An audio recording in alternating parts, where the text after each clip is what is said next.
Perfect start. Recording in progress. All right. Hello. I am Chair Darcy Drager, and I'm here welcoming Passaic County Commissioner John Bartlett to the Morris County Screening Committee. Thank you very much, Commissioner Bartlett, for joining us. Thank you. And I would love for our screening committee members to briefly introduce themselves to our guest. Sherry, we'll start with you. Good evening, John. I'm Shari Seffer. I'm from Montville. I'm the chair of the Montville Dems. Thanks for joining us. John? I'm John Aden of Florham Park, and I'm the chair of the Florham Park Democratic Committee. Christine? Hey, John, good to see you. Christine Clark, member of the Democratic State Committee, vice chair in Jefferson, and recent state senate candidate. Mike? Mike Delamater, vice chair of the Morris County Democrats, and a lot of other things, John, but for the purpose of this call. Judy? Hi, John. I am vice chair of the Parsippany Democrats, and I am councilwoman in Parsippany. And Donna? Hi, John. Good to see you. As you know, mayor in Morris Township, but also part of the Morris Township Dem Committee. And we are also joined by Adam and Shay, our executive directors, and they are doing all of the hard work in coordinating this and managing recording. So thank you again to them for that. So Excellent. we're Well, going there's no unfamiliar faces here, so I'm very glad to see all of you, and thanks for making time this evening after a busy filing day for all of us. I can only imagine. Well, we have a series of questions, and so I'm going to hand it over to Donna for our first question. Sure. So, John, tell us what inspired you to run for Congress in CD11, and what is the core message that you would like to bring to all the voters? Okay, so there's two parts of that question. The inspiration really comes from the example of my parents, particularly my father. My dad was a country doctor. Growing up, I rode with him on house calls in his pickup truck. And in the back, he had his old black doctor's bag and he had a chainsaw side by side. And the message I got from that and the experience I had driving around our area with him was that nothing was going to stand between him and a patient in need. And his example of service as a vocation took me on to Brown University and Harvard Law School, a career in law that's included a lot of work on voting rights, and a career in public service that now has included a dozen years as a county commissioner. As for why I'm running, Mikey Sherrill's been an exceptional congresswoman for this district for the last 7 years, and she's becoming governor at a moment when Washington, D.C. seems to be on fire, when all the norms that we were able to rely on, all the guardrails that felt like they were there these last 249 years, seem to be crumbling under the weight and the ambition of Trump 2.0. And this is a fight between public service and self-service. Donald Trump is all about self-service, enriching himself and his cronies while the rest of us struggle to get by. As I said, from the example of my parents, I have always been about public service, and we need somebody who's ready on day one to take the fight to the MAGA Republicans. And fight is going to, I'm sure, be a word that you hear a lot from a lot of candidates. Anyone can say that they're a fighter, but look at their record of results.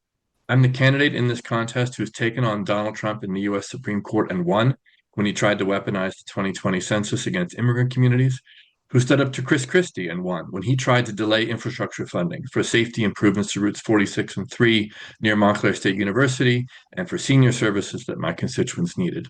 And as a voting rights lawyer, I've gone toe-to-toe with the GOP in federal district and circuit court to fight racially targeted voter suppression right here in New Jersey, and won again. We only have one chance to make sure the presidential election of 2028 is free and fair, and sending a voting rights lawyer to Congress now is essential, I believe, to protecting American democracy. The other crucial issue for all of us right now is affordability. As a county commissioner, I've focused on that for more than a decade. I brought more than $600 million into my county and more than $960 million into the 11th congressional district over the last 12 years in new federal infrastructure funding, making major projects possible, making our commutes faster and our communities safer. I've done that while lowering my county's property tax rate every year for the last 9 years, while still investing in new parks and public schools, supporting small businesses, and most recently, protecting our public health system from RFK Jr.'s cuts. These are just a few examples, but they give you a sense of my priority, which is about democracy and opportunity for residents of the 11th Congressional District and really for all Americans. Thank you. Sherry.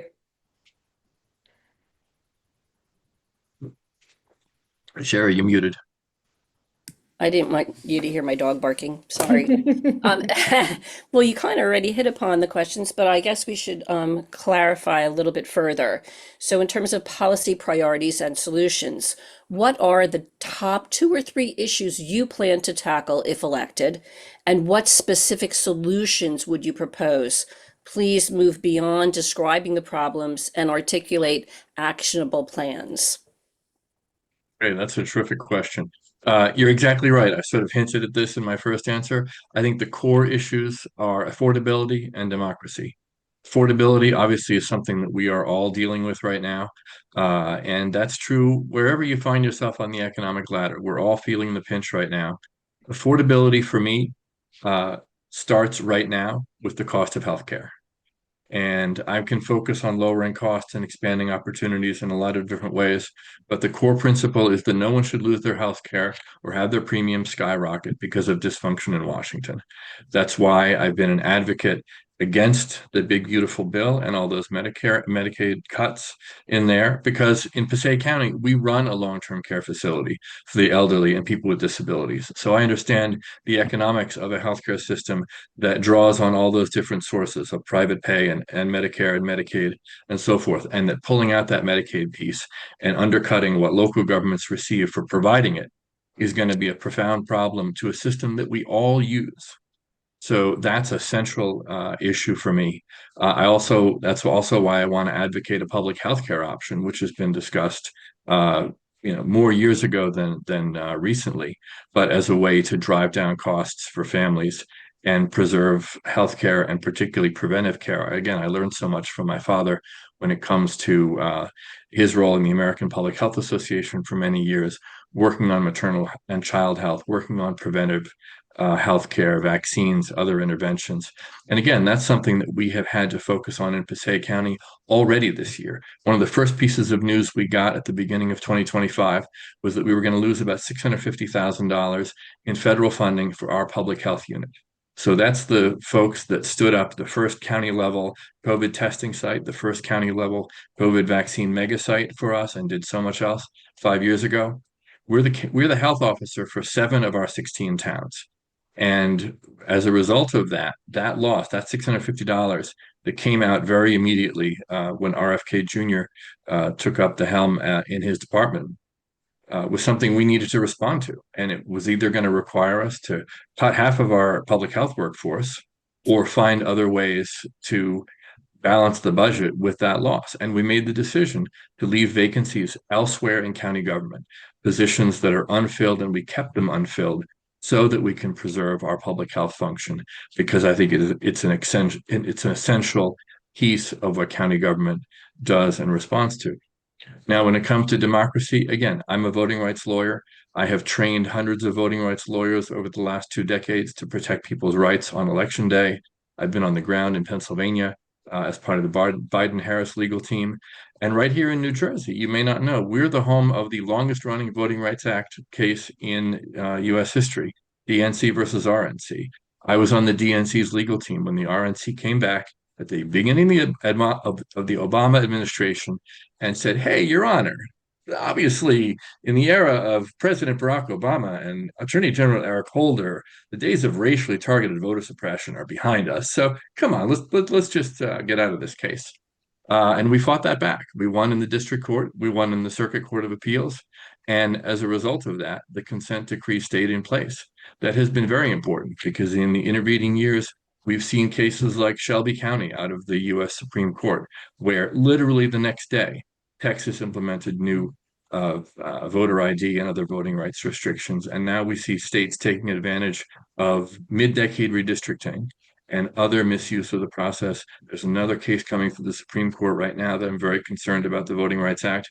One of the first things I want to do when I get to Washington is, first of all, shine a light on these issues, make sure that the elections of 2026 and 2028 are free and fair, but also advocate not just the John Lewis Voting Rights Act to restore those VRA protections, but making sure that it has teeth and that we use that federal role to make those rules enforceable against the states in the way that they operate their election systems. Excellent. Thank you. Judy. Or we have to unmute you.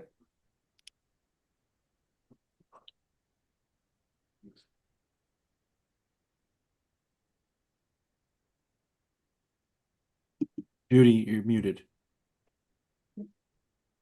Judy's muted. Judy's muted. Judy, you're muted. Oh, I'm muted. That's why the little thing came up on my screen. Okay.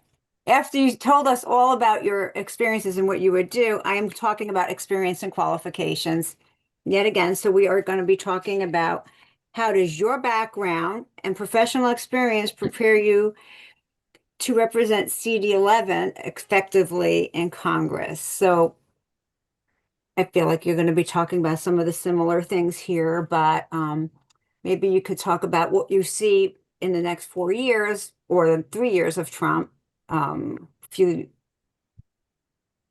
expect in the next couple of years. Absolutely. So this is actually a great chance to talk about something that I talked a little bit about in the beginning, but I want to come back to, and that's my work over the last 12 years as a board member of the North Jersey Transportation Planning Authority, which, if you haven't heard of, I totally understand. It's the entity through which all of the federal transportation funding that comes into North Jersey flows. So that's everything from the Gateway Project.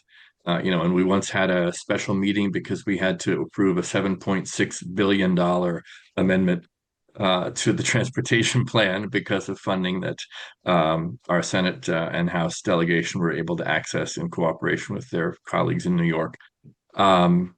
But also, things like a Rail to Trails project that we just cut the ribbon on in Riverdale a couple of weeks ago, which ultimately is going to connect all the way from Pequannock down through Wayne and back up to Ringwood Manor. So if any of you enjoys biking, that's going to be a place to go in a couple of years.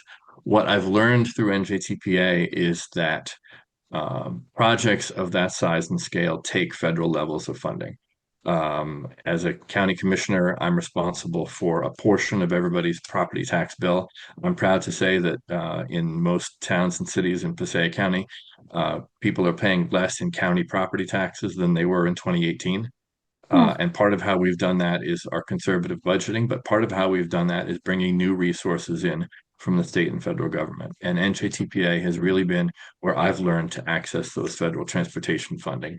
Again, big projects, small projects. These last 5 years with the bipartisan infrastructure law have been exceptional. We've gone from about $2 billion a year to almost $4 billion a year coming into the NJTPA region for all these kind of projects. But that law is coming to an end. I think it's fiscal 26 is the last year of that. We need a new bipartisan infrastructure law. There's already legislation in the pipeline that is focused on surface transportation. I want to make sure that that is allocated in ways that prioritize our region in the Northeast, that prioritize essential projects like Gateway and modernization, and also that prioritize climate resiliency. When you build as we all know, the tunnel that Gateway is replacing is 110 years old, which means sometime Gateway will be 110 years old, and the climate's going to look very different, and the coastline is going to look very different at that point in time. We need to make sure, from a regulatory standpoint, that those federal funds are being spent in ways that are climate resilient and encourage, flood mitigation and other concerns that are directly relevant to us here in the 11th. Excellent. Thank you so much. Christine. Hi, John. I get to ask you about electability and campaign strategy. What is your strategy to win the seat in the special election, including outreach to key voter groups in the district? Absolutely. Thank you very much. Well, I think you know some of it because you and I have knocked on plenty of doors in West Milford over the years, and you did it in heels, which was always extra impressive for me. When we're doing West Milford, I'm out there in my boots. But no, but more seriously, to answer your question, this is going to be a short campaign, and it's going to be a campaign like none of us have ever seen before. None of you who have campaigned for office or supported candidates who did were ever doing it over Christmas and the holiday season. We've never had to tell voters to come out to vote on a Thursday, much less a Thursday in February. So there's a tremendous amount of voter education that's going to be part of this, a tremendous amount of outreach that is going to be essential to let folks know what's going on, explain why this matters. Obviously, being in the middle of winter and being a special election, it's going to be a low turnout election. Probably not as low as it might be, since we do have 14 candidates apparently all out there trying to get their base voters out. But to answer your question, it's going to be a mix of traditional and non-traditional. So obviously, we'll knock doors, we'll host house parties, we will get in front of voters at special events throughout the holiday season and into January. But we also have to work hard to turn out vote by mail voters to make sure that folks that are, seasonally here but registered to vote here have that opportunity to vote. Making sure that we've got early voting and we've got election day, and any one of those could be a snow day like tomorrow's going to be. I was just thinking about that today, knowing that everybody's driving down to Trenton with their petitions. And if tomorrow's weather were today, the way that could change these outcomes. So I've run and won tough elections before. I've run and won contested primaries before. Most of you know me, and you know that last year I was up for re-election, and it was the very first office block ballot anybody had ever seen in the state of New Jersey. And we had a vigorous primary contest for our sheriff and county commissioner seats, excuse me. And there I was, and I drew number 6 in a block that said county commissioners pick 3. So I've done the work to win tough campaigns. I've done the fundraising that it takes. I was in the primary with Mikey last time around for a couple of months before I stepped back to clear the field and endorse her. And as a result of that and a very strong fundraising start, I was able to announce more than $500,000 in the bank 5 days into my current campaign. So I'll have the resources that it takes to compete, and we're going to do, as I say, a mix of traditional and non-traditional outreach, because this is an important election and folks need to get out and participate. Thank you. Excellent. Thank you. Mike. Sure. So my question is just going to be on leadership and collaboration. Congress requires a tremendous amount of negotiation that seems to not be happening, as well as coalition building sometimes across the aisle. Can you give an example from your career where you successfully have worked across the aisle or across differences to achieve a goal, a substantive goal? Yeah, absolutely. Actually, I would say NJTPA is a terrific example of a bipartisan group. We've got 13 counties. I think maybe a bare majority send Democrats rather than Republicans. But when we're there in the room together talking about priorities, we're not there with party hats on. Locally here in Wayne, when we have issues related to roadway safety in particular, I'm able to communicate with local elected officials in both parties and work on those priorities. I think, I've done quite a bit of that. And I think when you stay focused on outcomes and on needs, the kind of concerns that we have along the, Passaic and Peckman rivers about flooding are the same concerns that they have along the Mississippi and Missouri. Those things in common, things like climate resiliency, things like protecting and restoring riparian land and protecting folks along riverfronts and in flood zones are the kind of things that are based on need and are not partisan when it comes right down to it. Thank you. John.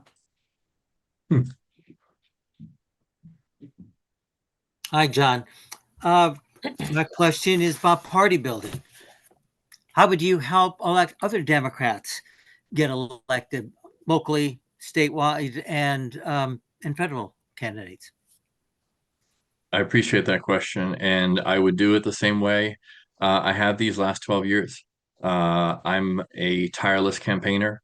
I'm out there running. I can give examples from this year. I wasn't on the ballot, but I was out there knocking doors here in Wayne and across the 40th Legislative District with Jeff Gates, here in Wayne with our local candidates, elsewhere in Passaic County, like Hawthorne, with our local candidates. I do, I collaborate, I cooperate, I support. I know I've supported a number of your local organizations and local parties with not just financial support, but also, as you know, Darcy, training your county commissioner candidates every year for the last, gosh, at least since before the pandemic. So these last 7 or 8 years, I would sit down or do it virtually and just talk about how to talk about county government because it's not obvious. The work of county government, especially, is not obvious or conspicuous.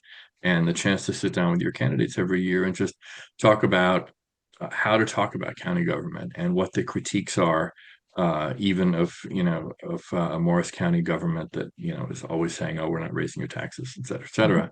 But what the critiques are of how Morris County is managed. So I always am consistent in providing that kind of support, and I would expect to do so as a member of Congress, not just in the even-numbered years, but also in the odd-numbered years. I think Mikey has been great about staying out and supporting candidates locally on and off cycle for her. And I would intend to do the same. And if nothing Thank else, you. I got to run 4 times this year. So Thank you, John. we'll be out together in June and November. Yeah, Okay. Godspeed to that. Well, Thank you. speaking of 4 times, if you do not win the special election primary, do you plan on continue running for the full term? I'm sorry, I'm not sure I understood the question. If you are not the victor in the special election primary, and would you plan to run in the regular primary for the full 2-year term? I don't expect that I would, but I honestly have not thought through that question. So I think Okay. that's a difficult one to answer in the abstract. But That's obviously, that's an answer. what I recognize is that this February election sets the tone for the rest of 2026. And that's why it's so important to choose a candidate who's got a record of results, who's got a demonstrated commitment over many years to public service, not self-service. And I think I'm that candidate. As an elected official, which legislation where you were a core sponsor or lead sponsor, are you most proud of? So I've talked about a lot of my infrastructure work. I've talked about some of the ways in which we've protected our public health function, and I think those are great examples.